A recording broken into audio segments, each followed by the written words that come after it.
Tinaga ng bolo ang isang barangay captain sa Oriental Mindoro dahil umano sa away sa lupa.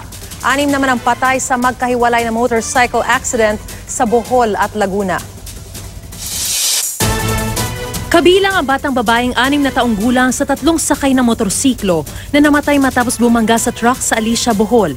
Ayon sa pulisya, papunta sa bayan ng Pilar ang mga biktima nang i-overtake nila ang isang sasakyan. Dito na nila nakasalubong ang truck na may kargang fertilizer.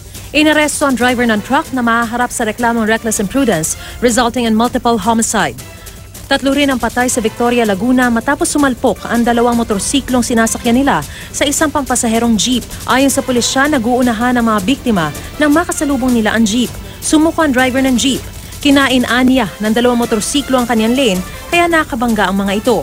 Maharap ang driver sa reklamong reckless imprudence resulting in multiple homicide and damage to property.